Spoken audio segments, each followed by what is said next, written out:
은혜 받을 성경 말씀은 누가복음 2장 8절부터 14절까지입니다.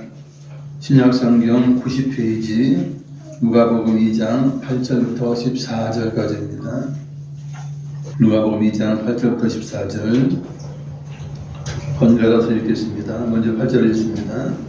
그 지역의 목자들이 밤에 밖에서 자기 양떼를 지키더니 주의 여자가 곁에 서고 주의 영광이 그들을 두루 비추매 크게 무서워하는지라. 천사가 이르되 무서워하지 말라보라. 내가 온 백성에게 미칠 큰 기쁨의 좋은 소식을 너희에게 전하노라.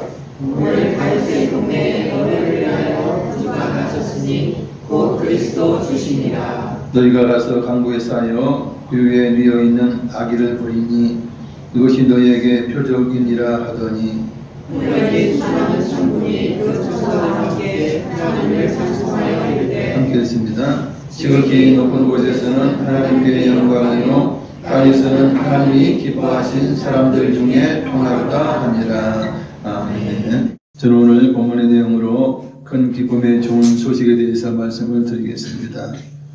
정말 온 세상에 미칠 큰 기쁨의 좋은 소식, 이제 우리가 예배하면서 그 놀라운 소식을 다시 한번 되새깁니다. 예수님께서 이 땅에 오신 것은 뭐 조그마한 선물 주고받고 하는 그런 문제가 아니에요. 실상 우리 어릴 때에는 성탄절 그러면 젊은이들이 가장 좋았죠. 학생들, 청년들 얼마나 좋아요. 선물 주고받고. 지금이야 그런 거 잘 안 하지만 옛날에는 선물을 사가지고 그걸 이제 서로 뽑기 해가지고 그죠. 서로 나눠 갖는 그런 일도 있었고, 또한 이제 이후에는 각 집을 돌아다니면서 찬양을 하면서 그렇게 이제 기쁨의 소식을 전했던 것이 있는데, 요즘에는 서로 피해가 될까봐 그렇게 하지 못하는 그런 이제 시대가 된 것 좀 안타깝게 생각을 합니다.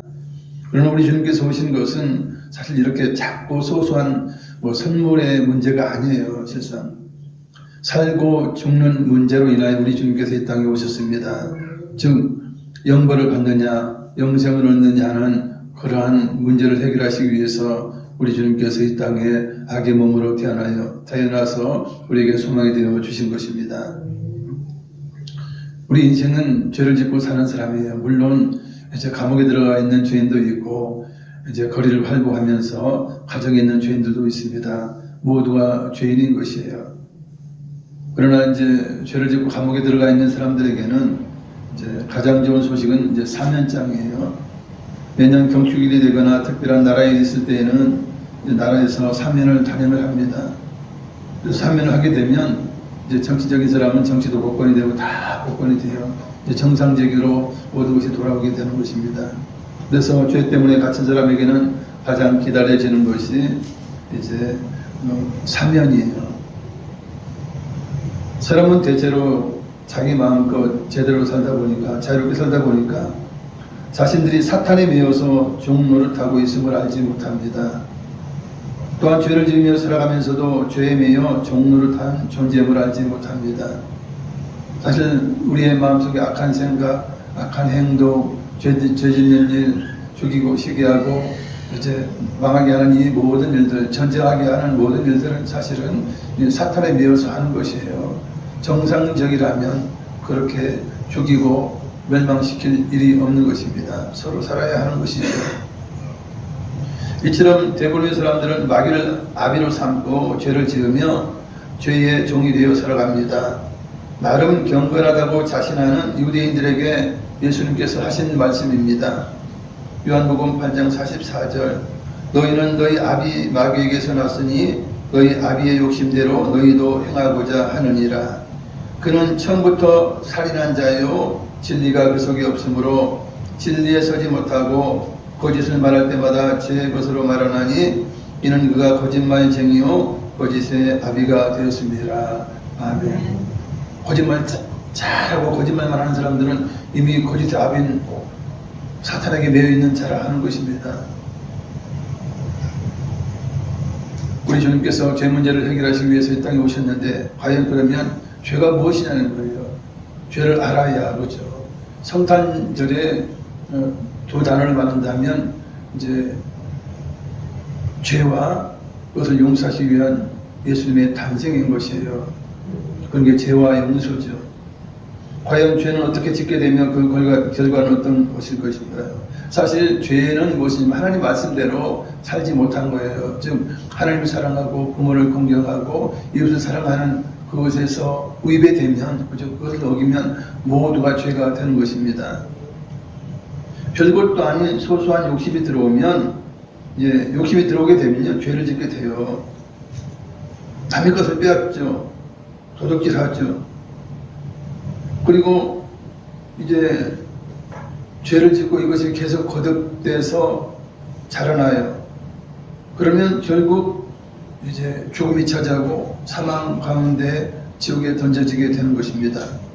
그래서 사망을 불러오는, 즉 지옥에 던져지는 이 사망을 불러오는 죄의 근원은 인간의 욕심에 있다고 성경은 말씀하고 있습니다. 야고보서 1장 15절, 욕심이 잉태한 즉 죄를 낳고 죄가 장성한 즉 사망을 낳느니라 말씀하고 있어요. 욕심이 잉태하면요 죄가 되고요, 죄가 장성하면 사망을 낳는다는 것이에요. 즉 욕심이 자라면 결국은 그것이 죄가 되고 사망 가운데 처해지게 된다 말씀하고 있는 것입니다. 아담은 하나님의 자녀로서 에덴 동산에서 잘 살았어요. 그러나 사탄의 말을 듣고 눈이 밝아지고 하나님처럼 된다는 그 이야기에 욕심이 생긴 것입니다. 지금도 좋지만, 지금도 에덴 동산에서 행복한 삶을 살지만 이거보다 더 좋아? 더 높아져? 하나님처럼 되고 자유롭게 되고 눈도 밝아지고 더 좋은 거 있구나 라고 생각하면서 욕심을 가지죠. 탐욕을 가집니다. 그래서 결국은 이제 선악을 알게 하는 나무의 열매를 따먹고 하나님 말씀을 거부합니다. 불순종합니다. 결국 죄인이 되었고 그 결과로 아담은 930세에 죽고 말았어요. 육신만 죽은 것이 아니고 영도 하나님과 떨어져서 영도 죽은 그런 상황이 되어버린 것입니다. 이처럼 아담의 후손들은 누구나 욕심을 품고 죄를 짓습니다. 죄를 따라 살며 죄의 종이 되어 살아갑니다. 그러므로 모든 사람은 죄에 매여 죄의 종이 되었습니다. 요한복음 8장 34절입니다. 예수께서 대답하시되 진실로 진실로 너희에게 이르노니 죄를 범하는 자마다 죄의 종이라. 아멘. 어느 곳에 매여 있다면 그게 종이에요. 우리가 애완견을 키워도 거기에 매여 있어서 가족보다 더 사랑하고, 그죠? 모든 것보다 그냥 강아지가 가장 좋고 그죠? 고양이가 가장 좋다. 애완동물이 가장 좋다면 이것은 짐승에 매여 사는 거예요. 적당히 해야 되죠. 애완견은 애완견이고 애완동물은 주인은 나고, 이게 잘 지켜야 되는 것이에요. 그거 너무 집착하면 그거 애완견에 매여 사는 것입니다. 취미도 마찬가지예요. 바다낚시가 얼마나 재밌어요. 이 손맛이 있고 정말 남자가 할 만한 그런 거 아니에요. 그죠? 거친 파도를 그냥 배를 타고 가면서 큰 물고기를 낚고 올릴 때 그 스릴이야말로 얼마나 대단한 것이겠어요. 그러나 모든 삶을 거기에 투자하고 가족도 돌아보지 않고, 그죠? 사업도 엉망으로 하고 그냥 그 바다낚시에 매여 산다는 것은 바다낚시에 매여서 종로를 타는 거예요. 그래서 종이 되면 안 돼요. 다스려야 돼요. 취미도 다스려야 되고 애완동물도 다스려야 되고 다 돈도 다스려야 되고 그런 것이에요. 돈도, 그죠? 돈에 매여서 죄를 못 지키고 돈에 매여서 모든 것이 돈의 중심으로 살아간다 그러면 돈의 종이 되어 살아가는 거예요. 그렇게 되면 안 돼요. 인생은 그런 것이 아닙니다.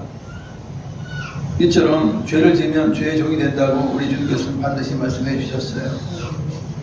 성경은 이 세상에는 단 한 명의 의인을 찾아볼 수 없다고 단언합니다. 즉 죄가 없는 사람은 하나도 없다고 성경은 단언하고 있습니다. 로마서 3장 10절에서 12절까지 읽어드립니다. 기록된 바 의인은 없나니 하나도 없으며 깨닫는 자도 없고 하나님을 찾는 자도 없고 다 치우쳐 함께 무익하게 되고 선을 행하는 자는 없나니 하나도 없도다. 아멘. 그렇기 때문에 죄 지은 영혼들은 죄책감에 매여 사는데 대부분이 죄책감을 가지고 살아요. 부모 말씀 잘 들은 사람 어디 있겠어요? 부모 돌아가시고 나면 늘 서운함이 있고 정말 아쉬움이 있고 부모에게 잘못한 불효가 늘 떠오르지 않습니까? 부모는 마찬가지예요. 자녀를 키우는데 뭐 언제나 어떻게 100% 키울 수 있겠어요. 잘못 키울 수도 있고, 그죠? 잘못 그 길을 인도할 수도 있는 거예요. 그래서 그것이 죄책감이 돼요. 그 어미의 한이 되고 아비의 한이 되는 것입니다. 이처럼 상대방을 사랑하지 못하고 또한 사랑한다고 하면서도 그 잘못된 사랑으로 인하여 거짓된 사랑으로 인하여서 이제 죄책감에 사는 것이 인생들이에요. 그러면서 내가 그렇다면 선행을 좀 해볼까, 좋은 일을 좀 해볼까, 이것을 좀 도와볼까, 그러면 내가 죄책감에서 벗어나지 않을까라고 생각하면서 조금의 선행으로 죄를 덮고 죄 문제를 해결하려고 합니다. 그러나 결국 죄의 문제를 해결하지 못하고 사는 것이 인생입니다. 죄의 값은 사망이라 말씀해요. 죄를 해결하려면 누군가가 죽어야 돼요. 그래서 우리 주님께서 죄인들을 위해서 죽어주시러 이 땅에 오신 것입니다. 하나님께서는 죄에 매여 허덕이는 모든 인류에게 가장 큰 기쁨의 소식을 천사를 통해서 이제 전해 주셨습니다. 가장 큰 기쁨의 소식은 죄에서 자유케 되는 구원의 소식입니다. 누구나 다 죄인이라고 성경은 말씀해요. 그러면 죄를 해결하지 못하면 누구나 다 영원한 분노 지옥 가운데로 던져지는 것입니다. 그러나 우리 주님께서는 하나님 보내신 이제 자신이야말로 죄의 정에서 죄에서 자유케 해줄 수 있는 분이 오직 자신 한 분뿐이라고 우리 주님은 말씀해 주셨습니다. 즉 하나님이 보내신 구세해 주신 예수님만이 죄를 해결할 수 있고 죄에서 자유롭게 하실 수 있는 분이라 그렇게 말씀해 주신 것입니다. 요한복음 8장 35절에 36절은 자막을 함께 읽겠습니다.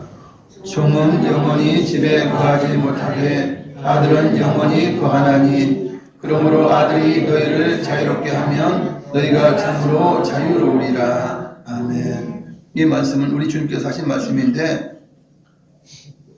죄를 짓는 자마다 죄의 종이라 말씀하시면서 너희들은 종이다. 종으로 지금 살아가고 있다. 그런데 이 죄의 종에서 자유롭게 해줄 수 있는 사람은 나다. 그거예요. 하나님의 아들인 내가 너희를 자유롭게 하면 너희가 참으로 죄에서 자유롭게 되리라. 사망에서 자유롭게 되리라 말씀해 주신 것입니다. 이처럼 아기 예수의 탄생은 온 인류를 죄와 사망으로부터 구해내실 구세주가 오신 것입니다. 이 땅에 하나님이 오신 것입니다. 임마누엘 하신 것입니다. 그러니 온 인류를 향한 큰 기쁨의 좋은 소식은 바로 성탄인 것입니다. 뭐 성탄신일도 있고 뭐 여러 가지 다 있지만 그것은 구원이 없어요. 그렇기 때문에 그것은 뭐 축하할 만한 그런 탄생이 아닙니다. 그건 오히려 그를 통해서 많은 사람들이 지옥으로 달려가니 그건 저주의 탄생인 것입니다. 그러나 우리 주님만이 이제 거룩한 탄생이요 영생을 위한 구원의 탄생인 것 성경은 우리에게 증거하고 있습니다. 할렐루야. 죄의 사함과 구원과 영생을 얻을 수 있다는 소식은 이스라엘 백성에게만 국한된 것이 아니에요. 온 인류에게 미칠 큰 기쁨의 소식인 것입니다. 과연 예수 그리스도의 십자가의 대속의 은혜는 누구에게나 열려져 있어요. 빈부귀천, 남녀노유, 국가나 인종에 관계없이 예수 믿는 자에게는 죄 용서와 영생이 주어집니다. 하나님의 자녀가 되는 권세가 주어집니다. 그리고 천국을 유업으로 받을 수 있습니다. 그러니 예수님은 이 땅의 영원한 소망이 되시고 생명이 되어 주신 것입니다. 하나님은 죄 때문에 인간을 원수로 보셨어요. 왜냐하면 인간을 만드실 때는 하나님께 영광을 돌리는 존재로 만들었어요. 하나님을 찬양하는 존재로 만들었는데 하나님 알지도 않아요. 찾지도 않아요. 찬송하지도 않아요. 영광 돌리지도 않아요. 그러니까 하나님은 이 왼수야 그런 거예요. 여러분 우리가 자녀를 낳았어도요. 자녀가 엉망이고 불의하면 뭐라 그래요? 이 왼수야 하지 않습니까? 왼수 덩어리 하지 않습니까? 하나님이 죄 지은 인간들에게 말씀하셔요. 이 왼수들아 그래요. 그런데 이제는 그 원수되었던 관계를 해결하시기 위해서 그것을 원수관계를 풀고 화해하시기 위해서 자기 아들을 화목케 하는 화목제물로 보내주신 것입니다. 이것이 지구촌 역사상 최고 놀라운 사건입니다. 따라서 하나님께서 사람 가운데 오셔서 함께 하시는 예수님의 탄생은 그 누구에게라도 틀림없는 큰 기쁨의 소식일 것입니다.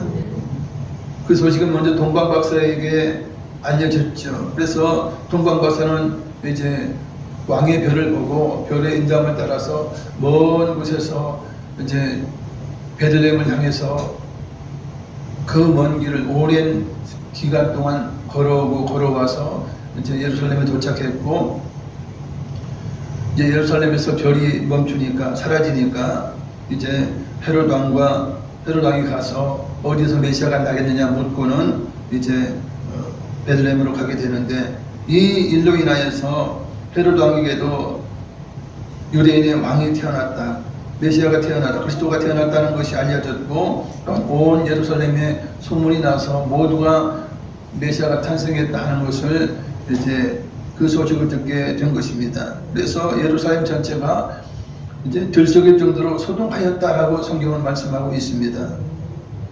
하나님께서는 동방박사를 통해서 그리스도의 탄생을 알리심으로 헤롯 왕과 온 예루살렘이 소동하도록 하셨는데, 그럼에도 불구하고 그 어느 누구도 베들레헴을 찾아가지 않았어요.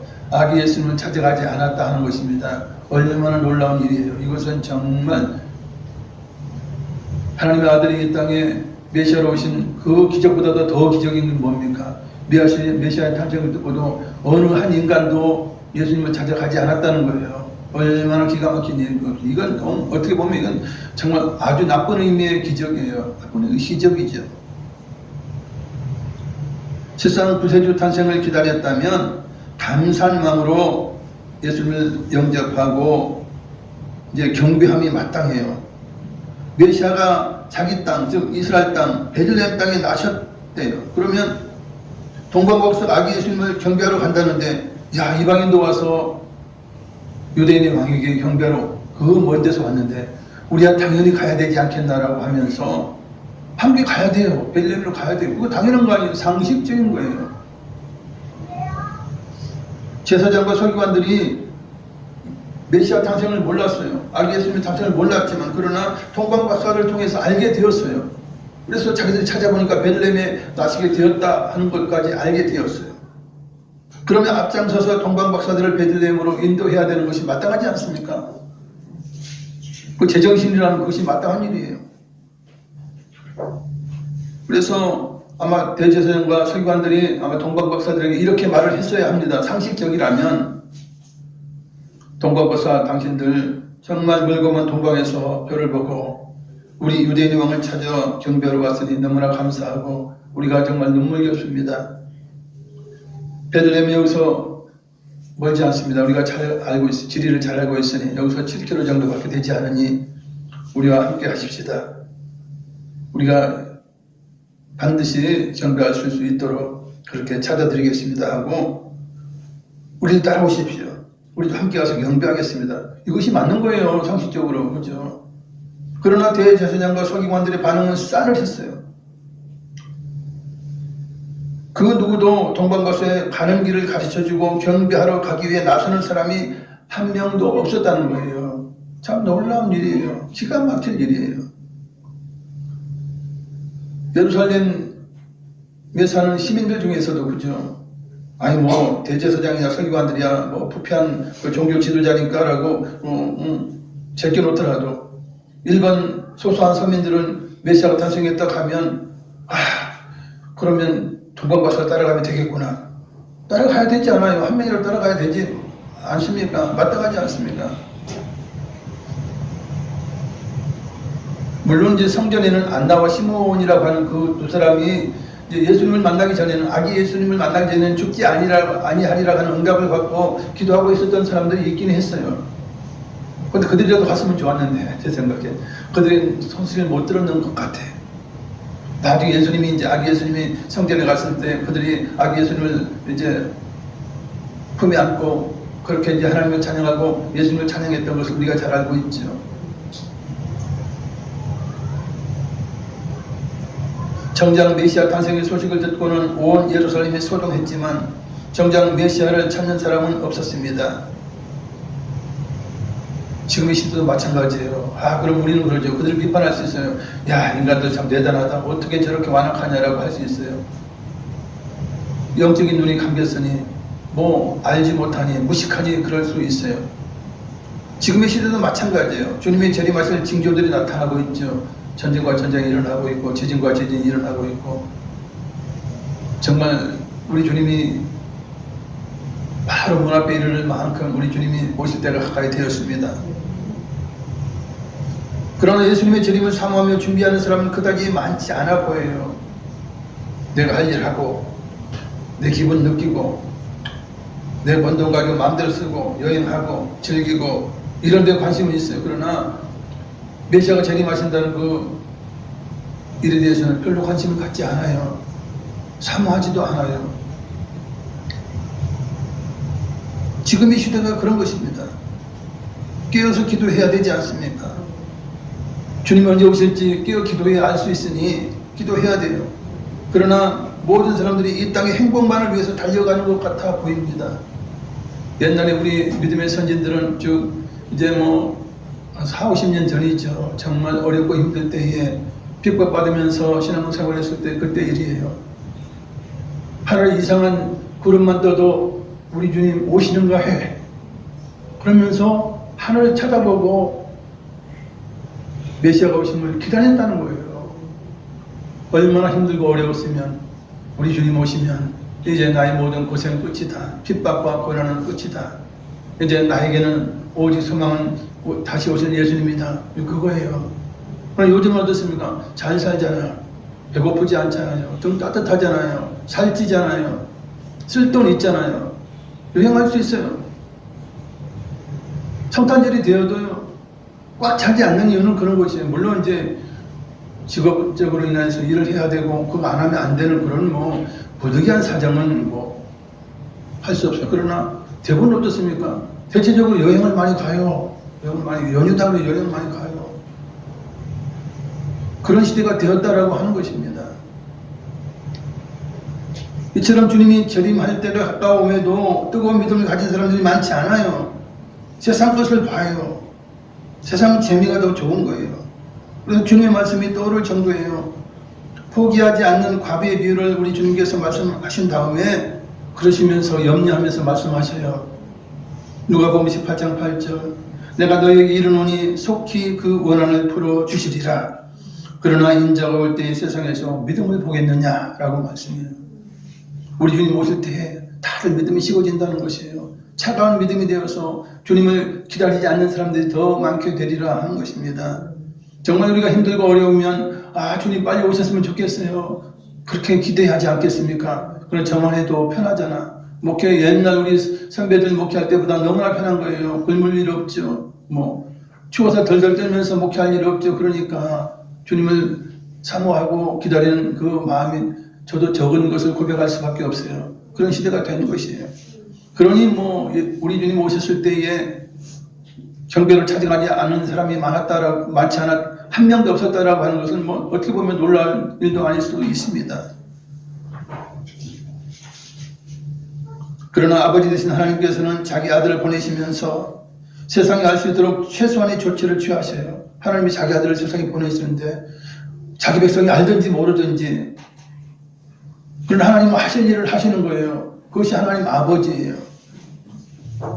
하나님은 자신이 하실 일을 정확하게 행하시고 누구도 메시아가 온 것에 대해서 몰랐다, 그죠? 반박하지 못하도록 하나님께서 메시아의 탄생을 알리신 것입니다.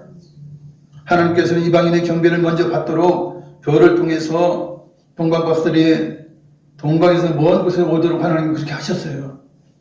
이방인들이 먼저 달려왔어요.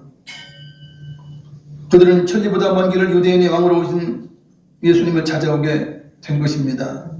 그리고 대제사장과 백성의 서기관들에게 그리스도를 맞아들이고 경배해야 함을 동방박사들 통해서 말씀해 주신 것이에요. 그래서 몰라서 못했다는 말을 하지 못하도록 하나님 하셨다는 거예요. 온 예루살렘이 소동했잖아요. 그러니 우리 몰라서 메시아 경배하지 못했습니다. 주님 영접하지 못했습니다. 못한다는 것이에요.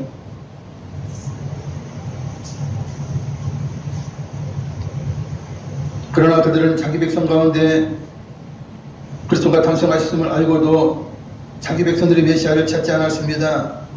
특히 성경에 능한 대제사장과 서기관들마저 외면한 것은 참으로 안타까운 일이 아닐 수가 없어요. 제사장이나 서기관들은 등 따지고 배부르거든. 일반 서민들이 힘들고 어려워도 대제사장들은 먹을 건 넘치고 늘 고기가 넘치고 기름이 넘치고 소가죽이 넘치고 그런 자들이에요. 그러니까 아쉬움이 없어. 서기관들 마찬가지예요. 성경을 기록해서 하면 백성들에게 존경받고 먹고 사는 거 전혀 지장이 없어요.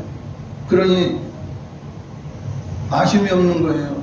알면서도 그 발길이 베들레헴으로 행해지지 않은 것입니다. 요한복음 1장 11절에 12절 자기 땅에 오매 자기 백성이 영접하지 아니하였으나 영접하는 자 곧 그 이름을 믿는 자들에게는 하나님의 자녀가 되는 권세를 주셨으니 아멘. 자기 땅에 오매 자기 백성이 영접하지 않았다라고 요한복음은 말씀하고 있습니다. 이처럼 그들이 메시아를 기다렸다고는 하나 그들의 사모함이 뜨겁지 않았음을 잘 보여줍니다. 그들에게 영적인 눈이 감겨져 있어서 자신들에게 오신 예수님을 알아보지 못한 거예요. 하나님이 우리와 함께 하시는 임마누엘의 놀라운 복을 알지 못한 것입니다. 지금도 그러죠. 하도 이제 재림 날짜까지 이야기하면서 그죠? 이장님 목사를 비롯해서 수많은 사람들이 언제 재림한다 헛소리하고 괜히 날짜까지 들먹이면서 사람들에게 이제 허망감을 주죠. 이제 낙심함을 줘요. 그래서 요즘은 죄중들마저도 예수님의 재림을 기다리지 않는 그런 상황이 돼버린 거예요. 죄중들 배부르고 등따서니까 괜찮다 이거예요. 조금 더 늦게 오세요. 나 목회 잘하고 있고 나 부족한 게 하나도 없어요. 우리 자식들 잘 되는 거 보고 그때 오세요. 이럴 정도예요. 왜 죄종들이 저를 비롯해서 많은 분들이 여기저기 놀러 다니기 바쁘고 해외 선교한답시고 여기저기 다니기 바쁘고 이런 시대가 돼버린 거예요. 그 당시 대제사장이나 서기관이나 지금의 저를 비롯한 목회자들이나 별 다를 것이 없다라고 하는 것입니다. 자기 아들을 지구촌에 부세주로 보내놓으시고 자기 백성 이스라엘의 무관심에 매우 쓸쓸해 하셨을 하나님을 생각해 봅니다. 얼마나 기가 막힌 일이겠어요. 하나님 입장으로 보면 우리가 성경 읽을 때 물론 우리 입장으로 생각해야 되죠. 우리는 이제 사람이니까. 그러나 우리 아버지 되신 하나님의 심정을 헤아리는 것도 굉장히 중요합니다. 하나님 너무나 쓸쓸한 거예요. 너무 허무한 거예요. 저게 내 백성 맞나? 저게 이스라엘이 맞나? 그렇죠? 그렇게 생각하셨음에 틀림이 없는 것입니다. 온 백성에게 미칠 큰 기쁨의 소식을 온 예루살렘과 대제사장과 서기관들 같은 종교 지도자들에게 알리셨지만 그들이 관심조차 보이지 않은 것입니다. 이방인 가운데서는 동방박사들이 아기 예수님께 경배하고 돌아갔어요. 여러분 놀랍잖아요. 이방인들이 와서 먼저 예수님께 경배했다는 것은 참 놀라운 일이에요. 실상. 그러나 자기 백성 가운데서는 한 명도 아기 예수님에게 경배하러 가지 않았어요. 예루살렘에서 가지 않았고 그렇죠? 대제사장과 서기관들 가지 않았어요. 소식을 듣고도 가지 않았어요. 이를 안타깝게 여기신 하나님께서는 마지막 카드를 꺼내십니다. 그것은 베들레헴 들판에서 양을 치는 목동들에게 천사를 보내서 알려주시는 거예요. 천사를 통해서라도 온 세상에 미칠 큰 기쁨의 좋은 소식을 전하게 하시고 그들로 가서 예수님께 경배하게 했어요. 자기 백성 즉 예루살렘에 있는 자 중에 한 명도 경배하러 가는 사람이 없으니까 베들레헴 들판에 있는 목동들을 택하셔서 그들로 하여금 예수님께 경배하러 가라고 명령을 한 것입니다. 지시를 한 것입니다. 밤중에 들에서 양을 치는 목동들이 아기 예수님을 찾아가서 축하하고 경배하도록 하기 위해서 천사들을 양을 치는 들판으로 보낸 것입니다. 목동들이 밤에 밖에서 자신들의 양떼를 지키고 있었습니다. 근데 갑자기 주의 사자가 곁에 서고 주의 영광의 빛이 목동들을 두루비쳐요. 어마어마한 빛이 그냥 밤중에 확 비치게 되는 거예요. 주의 사자가 딱 서 있어요. 그러니 목동들은 이러한 광경을 처음 보는지라 무서워 떠는 것입니다. 너무나 두려워서 떨고 있어요. 그런데 천사가 목동들에게 말을 합니다. 무서워하지 말라. 내가 온 동네에 미칠 큰 기쁨의 좋은 소식을 너희에게 전하노라. 오늘 다윗의 동네에 너희를 위하여 구주가 태어나셨으니 곧 그리스도가 되신 주님이시다. 라고 이제 목동들에게 이제 아기 예수님의 탄생을 알려준 것이에요.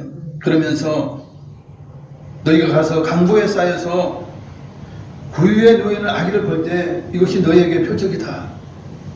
여러분 그 당시 아기가 몇 명 더 태어날 수도 있겠죠. 그러나 구유에 태어난 것은 예수님 한 분밖에 없는 거예요. 그게 표적인 것이에요. 그러니 너희가 구유에 아이가 놓였다면 그것은 메시아다. 그러니 가서 경배하라 하는 것이에요. 경배하라. 그 말이 떨어지고 나서 호련히 수많은 천군이 그 천사들과 함께 하나님을 찬송하기 시작했어요. 누가복음 2장 14절입니다. 지극히 높은 곳에서는 하나님께 영광이요 땅에서는 하나님이 기뻐하시는 사람들 중에 평화로다 하면서 찬양을 했는데 누가 찬양했다고요? 천군, 하늘의 군대가 그것도 한두 명이 온 것이 아니죠. 하늘의 군대가 왔고 천사들이 수많은 천사들이 와서 그 들판에서 성가대도 그런 성가대가 없는 거죠. 어마어마한 찬양을 한 것이에요. 누구라도 그렇게 찬양하지 않으니까. 여러분 성전에 가면 성가대도 이렇게 있었을 거예요. 찬양대가 있었을 거예요. 그들도 뭐 찬양을 한다 하지만 아기 예수님 오셨는데 오신 것에 대해서 찬양했습니까? 안 했잖아요. 아무도 관심이 없잖아요. 그걸 누구라도 해야 돼요? 하나님은 자기 나라에 있는, 하나님 나라에 있는, 그죠? 하나님의 군대와 천사들 동원해서 베들레헴 들판에서 목동들이 보는 앞에서 이제 아기 예수님 탄생한 것에 대해서 찬양하고 축하하게 한 것입니다. 얼마나 놀라운 광경인 것입니까? 이것을 목동들이 본 거예요. 목동들은 천상의 하모니를 이루며 찬양하는 놀라운 모습을 들판에서 양들과 함께 지켜볼 수가 있었습니다. 이것이 하나님의 놀라우신 은혜예요. 종교 지도자들, 대제사장, 서기관들, 잘 나간다는 유대인들, 하나님은 그들을 외면하셨어요. 그들이 외면하니까 하나님도 외면해요. 그리고 순수한 마음으로 그렇죠. 그래서 양을 치는 목동들에게 이렇게 놀라운 그 천상의 찬양을 이제 천군과 천사들로 하게 하면서 이제 그들로 아기 예수님을 찬양하도록 이제 지시를 한 것입니다. 그래서 이제 목동들은 이제 천사의 명령대로 이제 베들레헴 그 아기 예수님이 어디서 태어났는가를 이제 찾게 되겠죠. 그래서 찾아서 가서 이제 경배하고 돌아옵니다. 즉 하나님 하신 일 보세요. 아기 예수님, 즉 자기 아들이 이 땅에 오셨어요. 인류를 구원하고 영생을 주시기 위해서 오셨어요. 그런데 찬양해야 되잖아. 경배해야 되잖아. 그러니까 동방박사들을 미리 불러가지고 몇 달 전에 부르셨을 거 아니에요. 몇 달 전에 불러가지고 때가 될 때 가서 경배하게 하셨어요. 자기 백성, 즉 이스라엘 백성 중에서는 예루살렘에 있는 것들 한 놈도 안 오니까, 한 놈이라고 해도 돼. 한 사람도 안 오니까 그냥 목동들에게 그저 명령해서 유대인 중에서 이스라엘 백성 중에 너희들이라도 가라 그거예요. 그래서 이방인들 이제 예수님께 경배했죠. 하나님 백성 가운데 목동들이 경배했어요. 이처럼 하나님께서는 최소한 하실 일을 할 수 있도록 그렇게 역사를 하신 것입니다. 우리 역시 주님의 탄생을 축하하면서 우리가 성탄절 감사로 예배를 드리고 있습니다. 이건 굉장히 놀라운 일이에요. 이제 이것이 이제 우리 주님 오실 때에 우리가 이런 모습으로 주님을 영접한다면 정말 최고의 광경이 되겠죠. 최고의 이제 우리 몸이 부활을 하면서 이제 휴거되는 놀라운 일과 함께 정말 최고의 날이 될 것입니다. 우리가 오늘 이렇게 시간을 내면서 천군과 천사가 찬송한 것처럼 영광을 돌린 것처럼 우리가 찬양과 영광을 돌리고 있습니다. 너무나 존귀한 일입니다. 너무나 훌륭한 일입니다. 하나님이 선물로 보내주신 예수님은 우리의 운명을 바꿔주신 분입니다. 십자가의 속죄의 피로 우리를 죄에서 자유케 하셨습니다. 영생의 길을 열어주셨습니다. 그리고 예수님께서는 이제 승천하신 이후에 성령 하나님을 우리에게 선물로 보내주시면서 우리의 모든 가는 길 가운데 보혜사가 되시고 도우미가 되셔서 우리가 정말 천국 가기에 부족함이 없도록 인도하게 하셨습니다. 우리를 사랑하사 임마누엘이 되게 하신 아버지 하나님께 우리는 영광과 존귀를 올려드려야 하는 것입니다. 예수님이 이 땅에 오신 것도 임마누엘이에요. 하나님 오셨기 때문에 임마누엘이에요. 성령 하나님 우리의 마음 심령 가운데 내주하시고 계시는 것도 하나님 우리와 함께 계시기 때문에 임마누엘인 것입니다. 그래서 하나님은 사랑하는 자, 택한 자에게 항상 임마누엘 하시면서 기쁨과 소망 가운데 살게 하신 것입니다. 할렐루야. 기쁘다 굳이 오셨습니다. 할렐루야. 주님의 성탄을 찬양하고 경배하며 높입니다. 할렐루야. 말씀을 생각하시면서 기도하시겠습니다. 사랑을 장성하신 아버지 하나님과 사랑 감사드립니다. 우리를 사랑하시고 주여 우리에게 복의 복을 더하시고 아버지 영생과 아버지 천국을 이어버리신 주 하나님 얼마나 감사합니까. 오 할렐루야. 우리의 모든 아버지 갈 길을 하시고 아버지 우리가 사모의 길로 가지 아니하게 하시고 생명길로 가게 하시기 위해서 우리 주님께서 이 땅에 오셔서 사람의 몸을 나다리셔서 흑기하는 섬기면서 자기 목숨을 내어주면서 오 주여 우리 아버지 원하셨습니다. 우리의 죄값을 다 지불해 주셨습니다. 우리가 주 안에서 의인이 되었고 의로운 자가 되었습니다. 이제 예수님의 화목제물을 되신 분이 아니라 우리가 하나님과 원수 되었던 모든 관계에서 해방이 되고 우리는 정말 하나님의 사랑하는 아버지 하나님의 자녀가 되었고 조국의 아내가 되었고 영원한 소망 가운데 천국의 모든 유업을 받게 되었으니 얼마나 감사한 일입니까. 주여 영광의 힘을 받아주시옵소서. 한량은 은혜와 은총이 주여 우리의 모든 삶에 누려져 있습니다.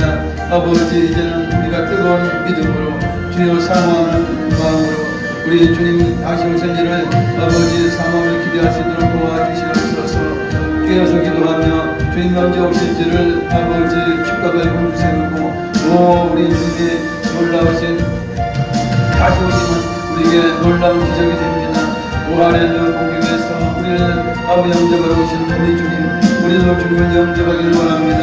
아버지 기름받은 준비한 세계로 받은 자가 되고 늘 항상 깨어있어 기도하는 자가 되고 할렐루야. 하나님 영광을 위해 아버지 늘 아버지 하나님 사랑 이웃 사랑 부모 공경을 실천할 수 있는 제 말씀을 순종할 수 있는 저희가 될 수 있도록 인도해 주시는 것을 감사합니다.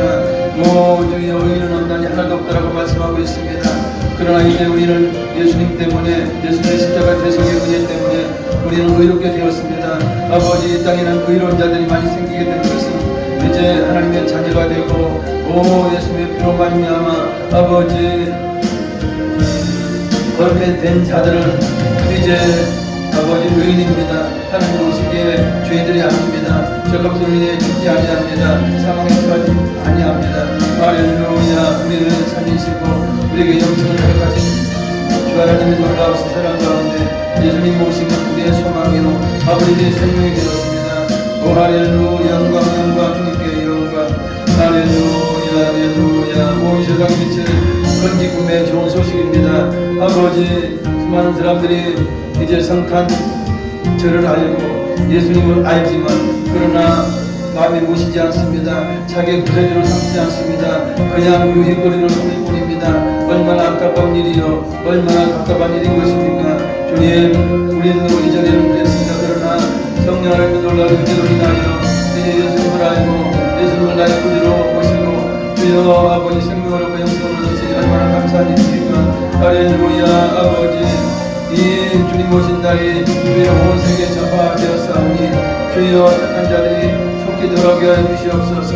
우리 자녀들이 속히 돌아오게 하여 주시옵소서. 할렐루야. 아버지 오 주님을 믿고 의지하는 삶 즐기게 하여 주시옵소서. 할렐루야. 감사합니다.